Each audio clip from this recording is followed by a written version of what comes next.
I am called Bibila Tafon. I'm project manager for Mayfu National Park. Ape Action Africa actually is a British NGO which is here in Cameroon with a mission of rescue and rehabilitation of apes. You know, the forest of Cameroon is actually disappearing in an uncontrollable speed.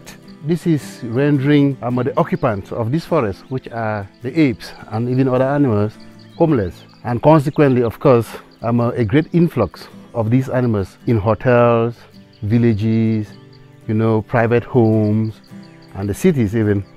So, and these animals are found in a very, very bad situation in these areas. So that's where we come in.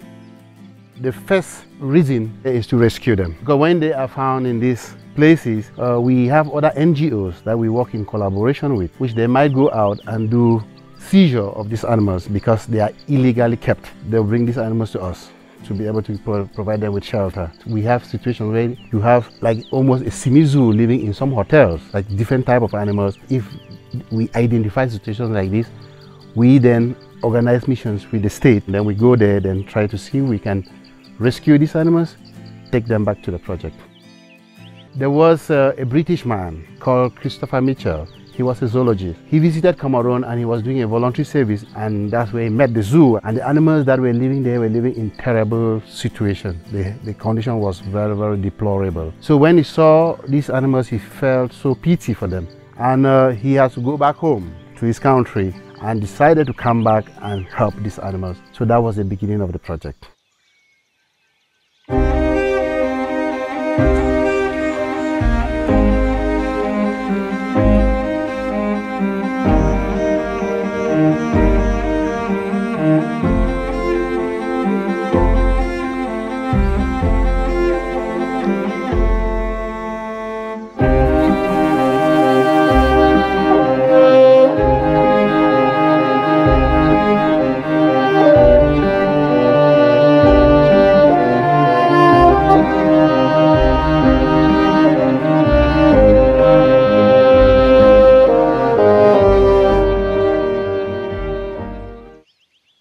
Yes, he actually came in with almost no money. He gathered some few staff members and started a project with.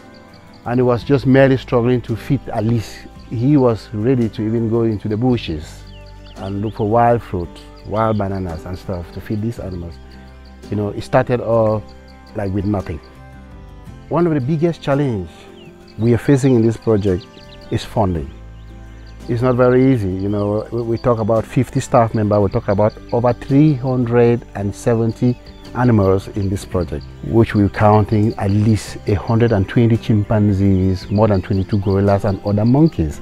You need to feed these animals, you need to provide them with basic healthcare facilities, and this is very expensive.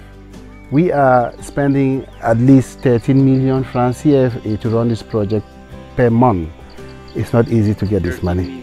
Yes, that's quite a big chunk of money that is to be spent monthly, just when nothing is happening. That's like routine running of the project. The government of Cameroon has assisted much in actually securing this piece of land, which is a very big piece of land because it can be very difficult to have one. We have some private donors within the country. We have some companies like the PHP, for example, which is a banana plantation in Cameroon. We equally have some big zoos in the Western world, in Europe and America. These are all potential donors to the project. So it is not very, very continuous, but at least it's coming. And whatever comes, we manage it the way it comes, and we keep on searching for more donors to be able to keep the project moving. So it's a constant fight. It is a constant fight. Nothing is secure that we'll have it for the rest of our lives, you know.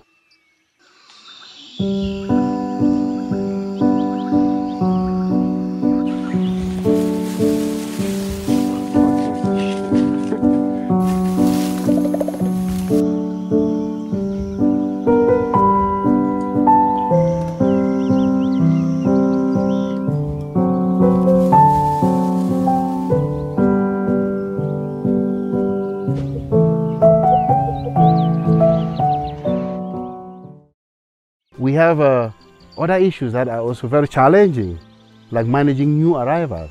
Animals that arrive the project, they arrive very traumatized and in a very, very terrible mental state, you know. Some animals might just decide not to leave, you know, and at least you need to do everything that you can do to be able to give them back their state of health that is necessary, especially when we're talking about new gorillas coming into the project. They are one of the most difficult animals that suffers from psychological stress. So to restore that is not very easy, so it's a big challenge as well. That's a very interesting question on the future, because that's the hope that gives us the energy to continue. That's the hope that actually pushes us, because our dream is the future. Because what we're doing, rehabilitating them, is a temporal process. For us, we do really want it to be a temporal process, and we want to be able to keep these animals safe and build them psychologically strong. It will be our best wish in future to see them back in their natural home.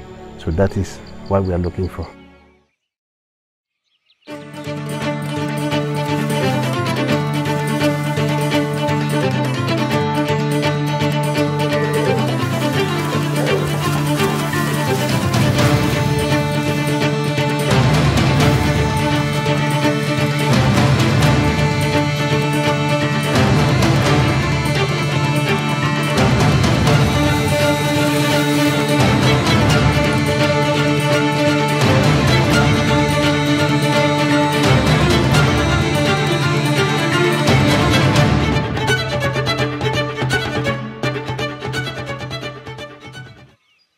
It's very difficult when you are working in a situation where you can see what you want your future to be, but it's very difficult to achieve it. It will entail an extensive education program where the public in general will be sensitized and educated about the ill and the need for what we are doing. That's the first important thing. Recruiting as well, or training a lot of eco guards, which they will then be able to effectively do their work.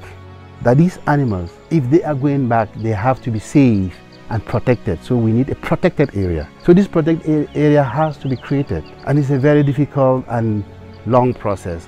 But it's easy if the will is there.